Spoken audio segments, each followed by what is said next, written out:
I think that what Musk has done is illuminate an issue that many leaders feel. The CEO role is an incredibly highly visible role. There's tremendous stress in it. And over the last, say, 5 years, that stress has grown even greater with complete visibility from social media, pressure from activist shareholders, short sellers. With that visibility, though, there's incredible isolation.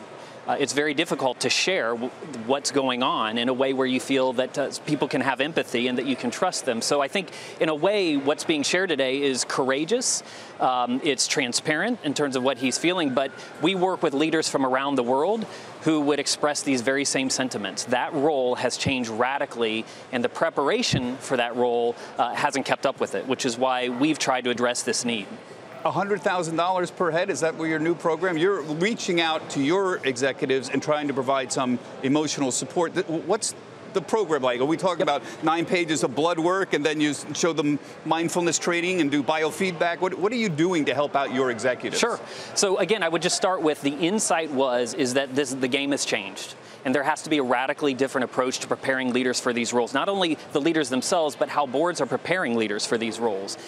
Because there's a physical, emotional toll. There's also this whole component on how leaders show up. Think about the number of leaders in the last 12 to 24 months who have stepped down from their roles. How many have stepped down because of how they've performed or how they've shown up? Yeah. How they show up is a big part of it. And Premier Executive Leadership, the program we've built, addresses the whole person. And more time with the family. How many times have we heard that? Paul Ryan, the Speaker of the House, yep. More time with the family. Isn't that a metaphor for I've kind of had it, yep. Folks? Yep.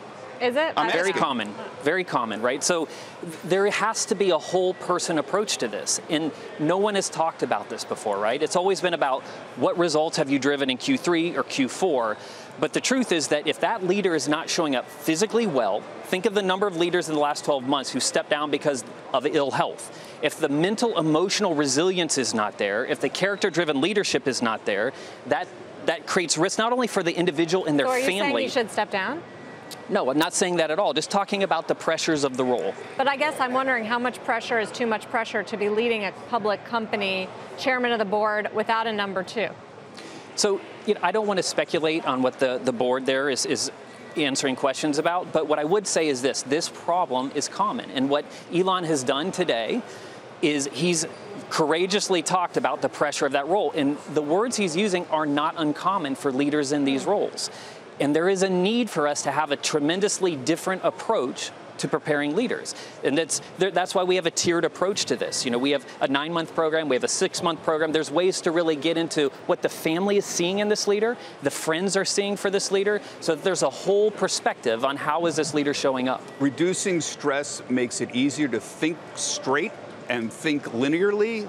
And if you're spending $100,000 compared to what your company is worth, that will be, and you can show real results, I'm behind you 100%. I think it's very worthwhile. And I think in addition to that, if you're feeling fully charged physically, mentally, emotionally, intellectual curiosity, intellectual agility, emotional intelligence, those are the things that are displayed by leaders who have reinforced themselves in the right way.